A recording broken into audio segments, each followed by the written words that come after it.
You were listening to episode 132 of the Game Deflators Podcast. My name's John, and I'm joined by Ryan. Hey everybody, this week we're talking about a console you should pick up, games you should play on it, and all this for under $150 in this week's Starter Kit Showdown!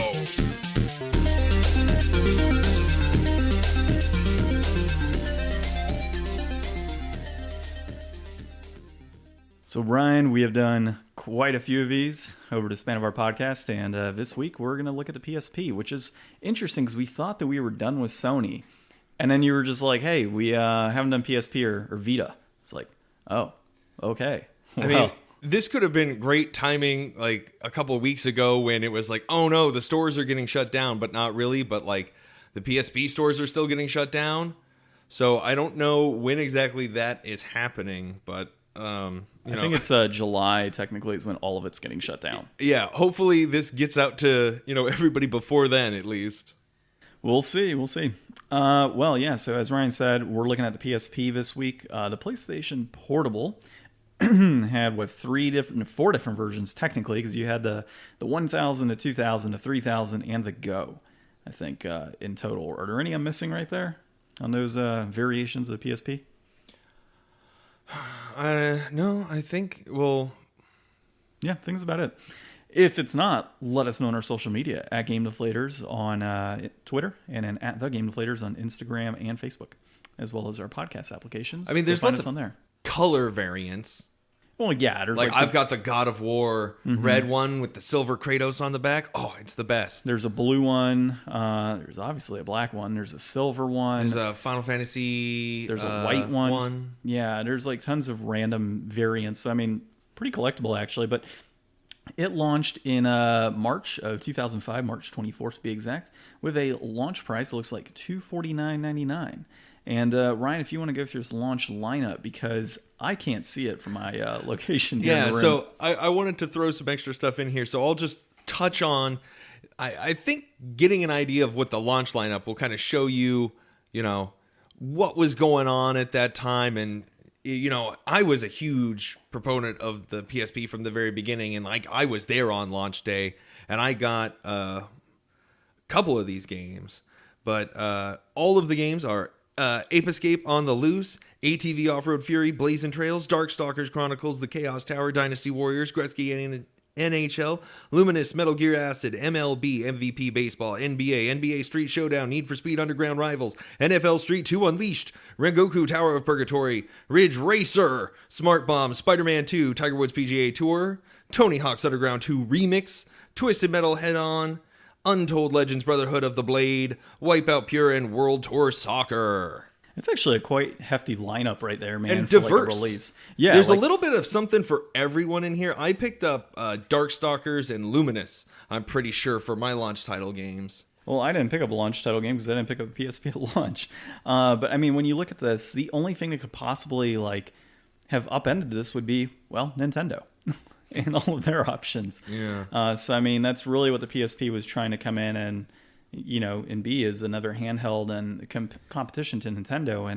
And their console at the time, I think, was the DS, the regular DS, as a matter of fact, and then the DS Lite during that time frame. And, I mean, it just never really picked up. I don't know if it was a matter of... It was a huge hit in Japan. It just never really panned out the way, the advertising. I remember so clearly in my mind the advertising campaigns for this, and it was, a whole bunch of different color ones, and, it showed... at the time, in 2005, I was a sophomore in high school, so, it had, models in their, 20s or so with, they got it in the pocket. It's all stylized. I'm just still at the age where the bombardment of advertising is just oh my God, dude, it's going to change everything. Public gaming is going to be a thing. Everybody's just going to have these on the go and you could just play stuff anywhere. It's going to look amazing. It's going to be like a PlayStation because at that point, Nintendo handhelds were such a different class of gaming than what you would be doing on your console. And this looked okay, no, now we're stepping it up. Now we've got a PlayStation 1 handheld with a little screen on it. It's everything I've ever wanted. Well, see, that's where it got me and why I wasn't a fan of it in high school was because for me, it was basically a dumbed down version of the PlayStation 2. The games were, games that were from the original, copies on PlayStation 2, but sized down. So like, for example, Ratchet and Clank size matters, right?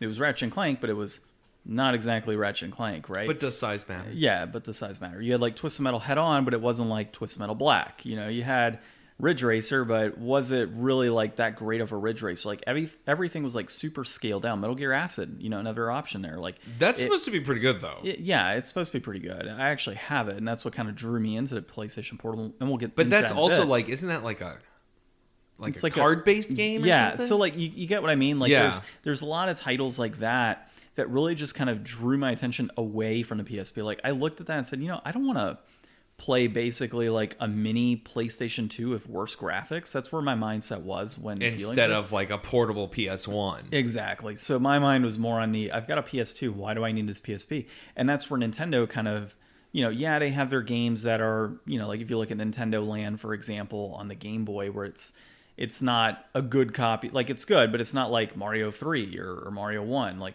it's lower quality in a sense. And so I think Nintendo over the years have kind of learned, like, we have certain games that are only going to be handheld based games, whereas Sony is trying to make this like console in your pocket. Nintendo is like, let's make a totally different experience where you want these games, you can only play it on here, and they're going to be custom built to only be on this console for the most part. And so, and obviously a lot of that's changed over the years, hence the Switch and whatnot. But yeah, I mean, it was just a different mindset. So like during this time I was playing a DS Lite. Like that's what I played. I didn't play a PSP for that reason. So let me ask you, I wrote these down too because I wanted to see what you think about these.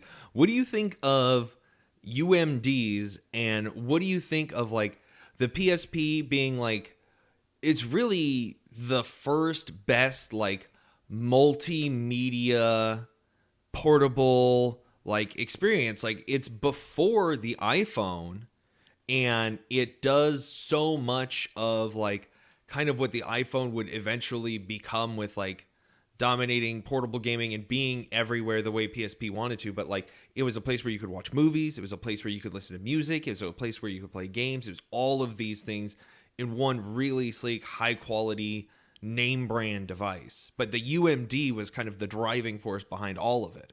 Well, yeah, so the UMD, I mean, the UMD is primarily just the actual disc thing itself and the case that holds it. So it's not necessarily like movies are generally UMD and a game is not. So just if anybody's confused on that nature. But for me, like looking at this console, especially with like the movie factor, I thought the movies were the dumbest thing possible, because you were just releasing literally what I could watch on my TV onto a game console. And then battery life was another situation. So if you're sitting back to watch a 2-hour movie on your PSP, at what point does your battery die? I think you could get through a whole movie. You could probably get through a whole movie, but what are you doing after that? Like, so it's not the ability, like, I guess you could still turn it on and off and whatnot and save your spot and go do other things. But to me, that the freezing of gaming, that was the first time I'd ever seen a console really do that, besides like the DS with its fold screen.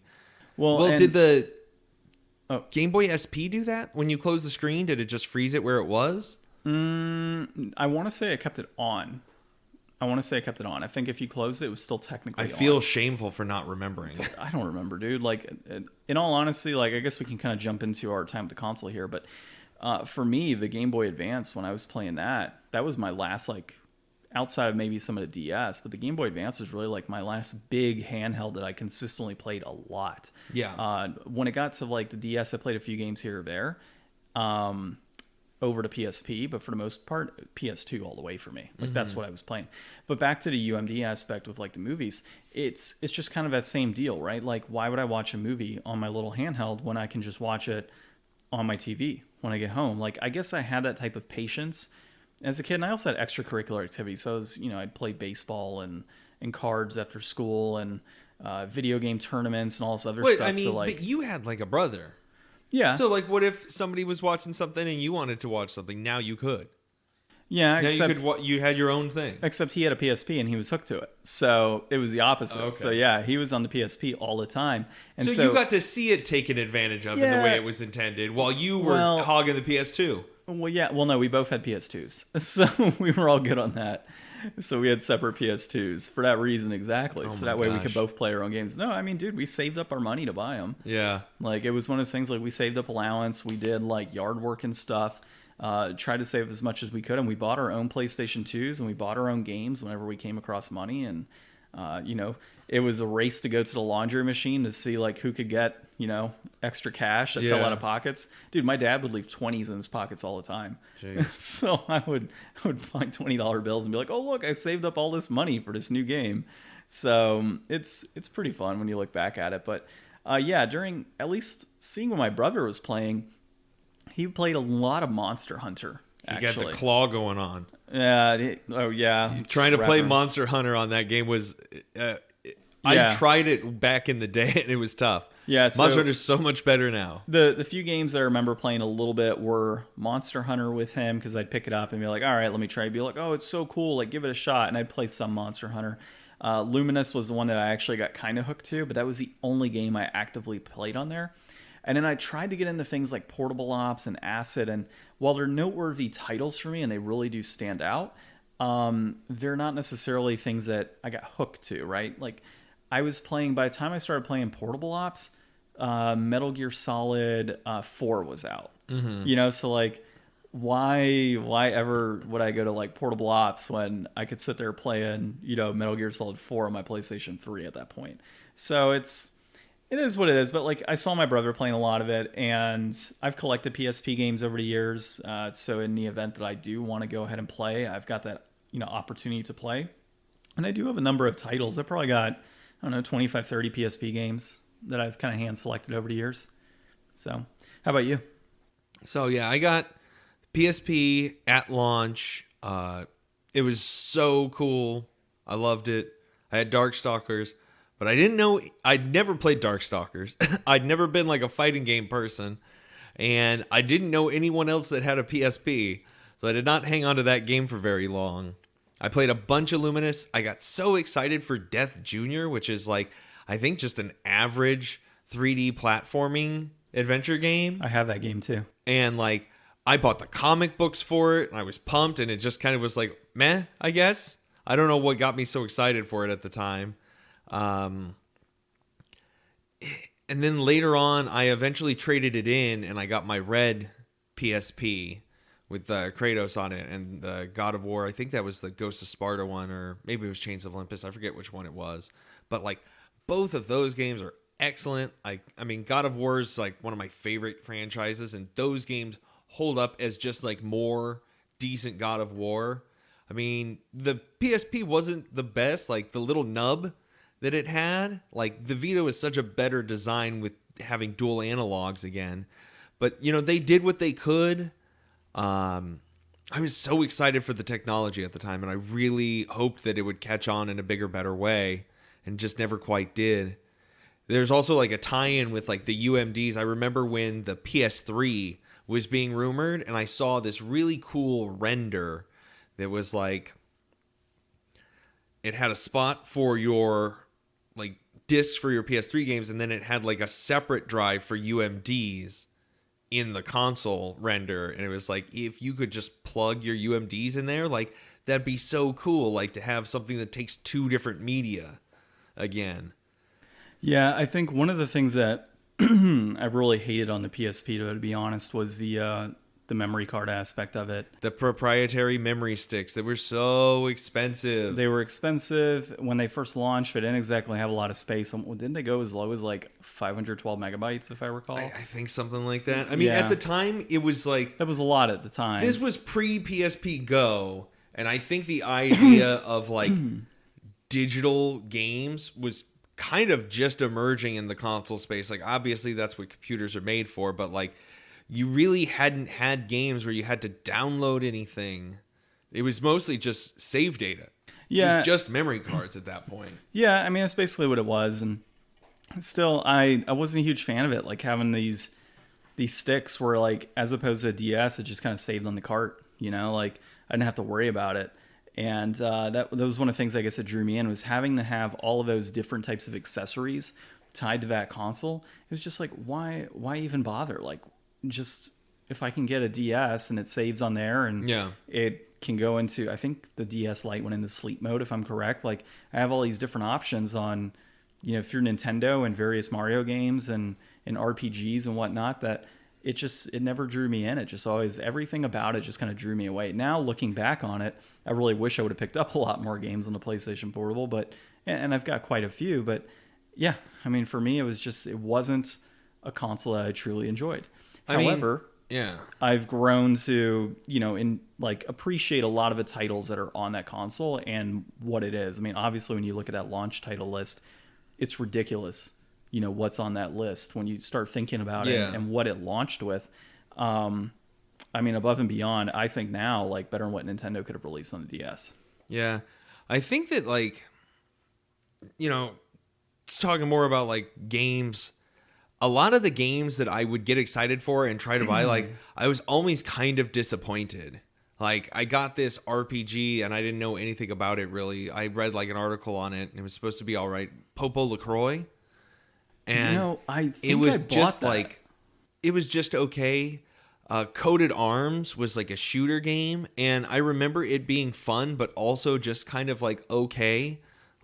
Not every game was a smash hit, and the times that I had enjoying it were really good, but some of the other things were just kind of I don't know, this wasn't really so good, and maybe I just wasn't choosy enough about what I was playing.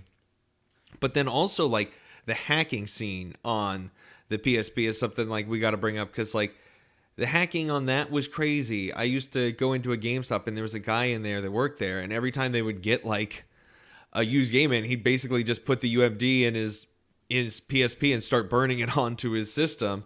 And he hacked me and my friend Kyle's, and to this day I don't really use my PSP because the hack on it has this Iron Man skin that makes the menus kind of hard, and every time you launch a game, it plays the clip from the movie where he launches the little arm missile and blows up the tank, and it plays the I Am Iron Man riff from the song every time you launch a program. So it's kind of annoying to use, and I don't know how to unscrew it up without bricking it or something. So it just kind of sits in my case as a memory. But I super want to get the Pearl White PSP Go and hack that and have that. That sounds awesome. I'm so disappointed. You mentioned Popo LaCroix, and I remember it was on my list of games to purchase, and I didn't purchase it. Now it's going for $70 for a used copy. I'm so upset. But I did buy Jeanne d'Arc. What was the game? I think it's Jeanne d'Arc. Mm-hmm. Pretty sure it is. I'll look at it right here. I got my price charting up. Yeah, Jeanne d'Arc. I picked that up a while back for $20. It's now sitting at 90 complete in box. Nice.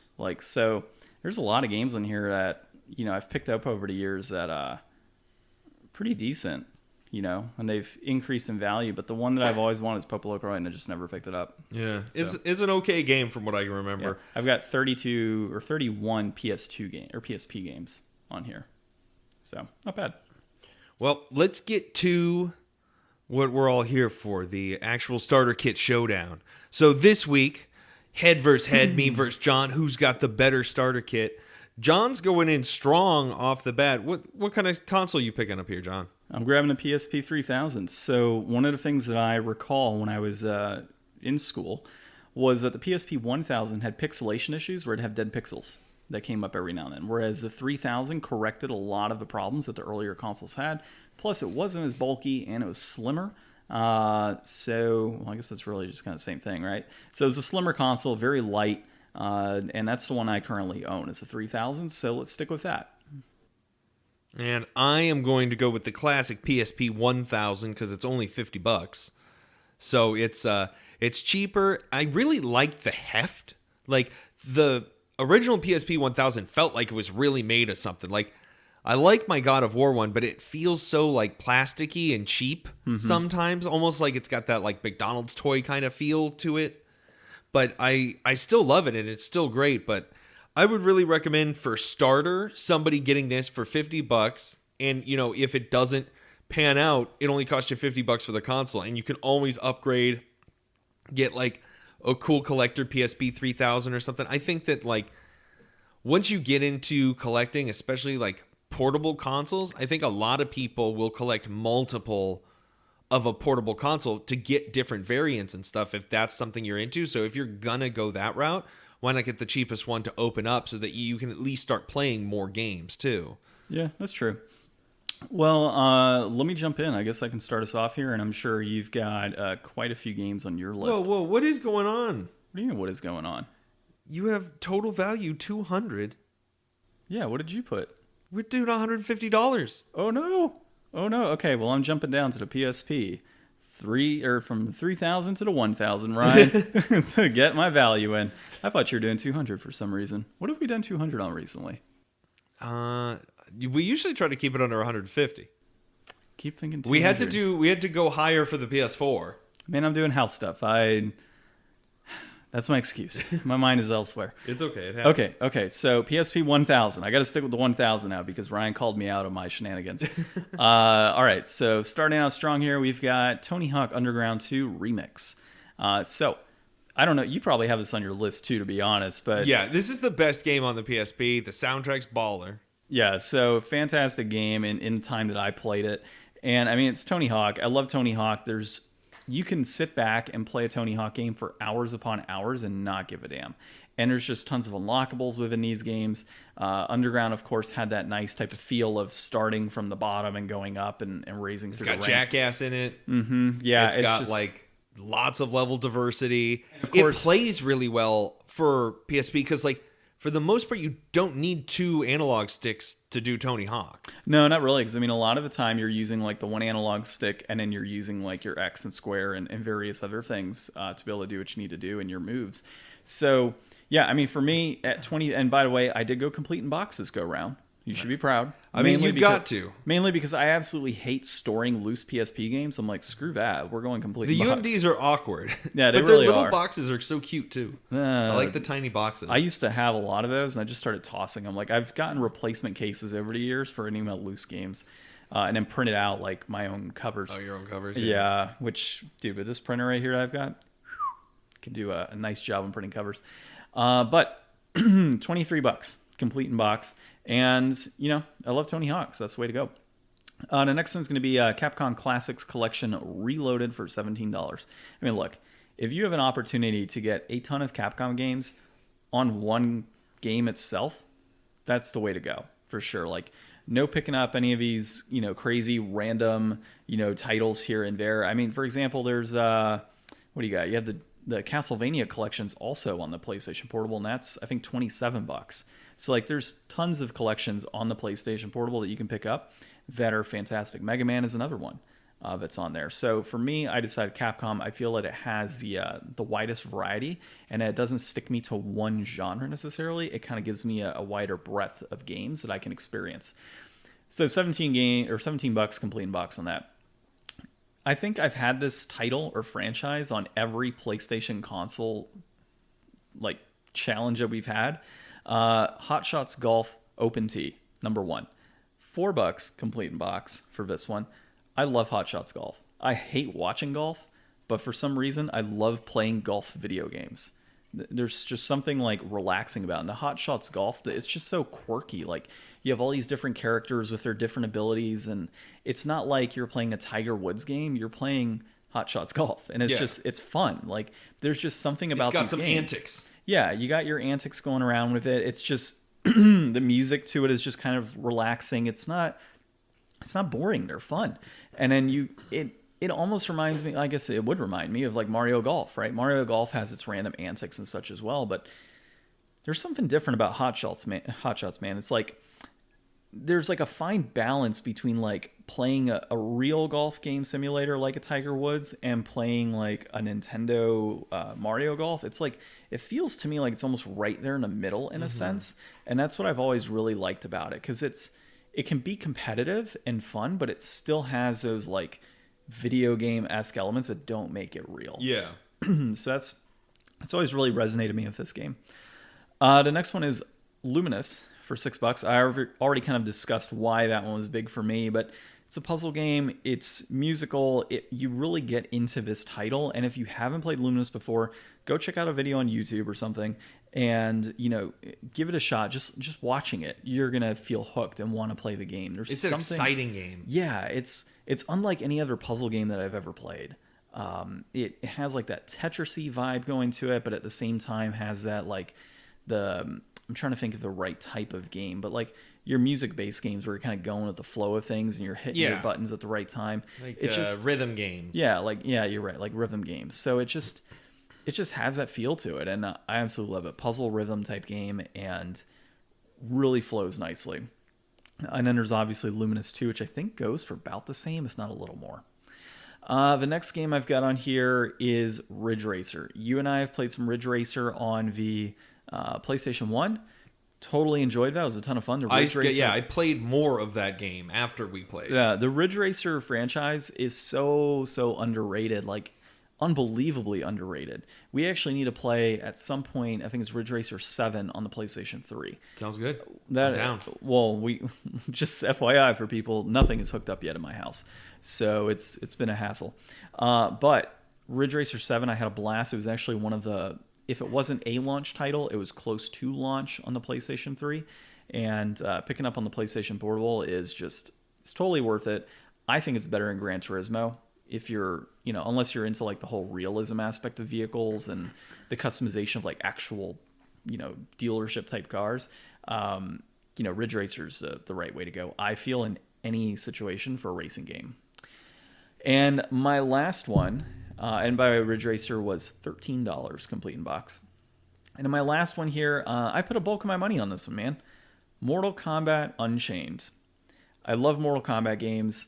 I love that era of Mortal Kombat games, especially with Deception and Armageddon and Shaolin Monks, and the storytelling that came from that. This one I personally haven't played, but if it's anything like those three games, it's just as phenomenal. I mean, this one's sitting at $37 complete in box. It's, honestly, that's almost a fifth of my budget, quarter of my budget almost right there for that game alone. Actually, yeah, it's a quarter of my budget is going towards Mortal Kombat Unchained. Gotta love the fighting aspect. What they've included in the later games, during that PS2 era and on up, just makes the replayability of these games even better. And I totally think it's worth it, man. It's one to add to the collection. And if you're one to buy loose games, which I don't mind buying loose carts, PSP, different story, can't do it. It was, I think the last era for me to buy loose games was the N64 games. That would be it. Even though I've done like challenges here where we've done like PS1 loose, PS2 loose, it's been more on the value component and increasing that collection for somebody that doesn't care and to give a different perspective. But yeah, the last console I ever like collected loose for was going to be like N64. So that's my list, man. I think it's going to be hard for you to beat. And notice, no actual RPGs on here, like dedicated RPGs.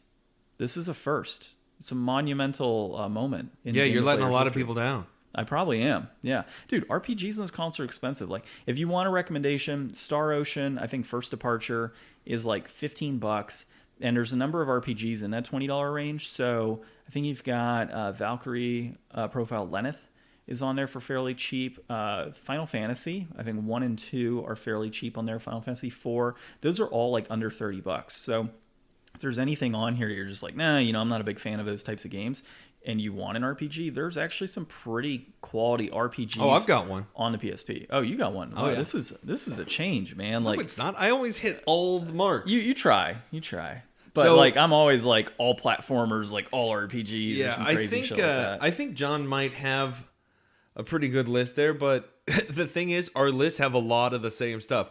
So because of our time with Ridge Racer on PS1, I also took Ridge Racer. All the same reasons. I was like, I need to put a driving game because I always try to put a driving game. And I'm into Ridge Racer because of that one exposure. I will try all the other Ridge Racers. So I'm throwing that on there. Luminous, gotta have it. I had it. I had a great time with it. You'll have a great time with it. It's $6. It's a steal for that price. Tony Hawk Underground Remix 2, Thug 2. It really is, honestly, to go back to Luminous, like at $6, that is an absolute steal. Yeah.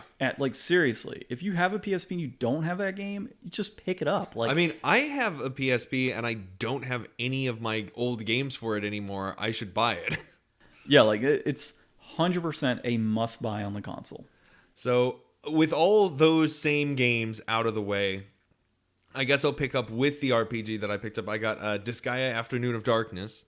If you haven't played the Disgaea series, they're like super deep, crazy RPGs where it's like you can just go levels within levels. Like you can make extra like party members and make them like whatever job class you want. And then you can go into levels inside of their weapons to level their weapons up. And it's just like, it seems like a never ending hole.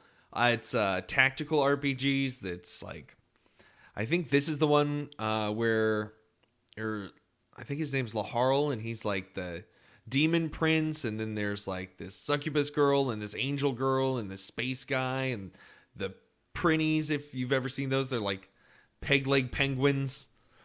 It's a really fun, interesting series. I've only played like this game for it, but I've always wanted to go back and play another Disgaea at some time. Well, I've actually got the Prinny game on the PSP. Yeah, I always looked at your PSP section. I always looked at like, I always remember staring and seeing Coated Arms and being like, I should try that game again.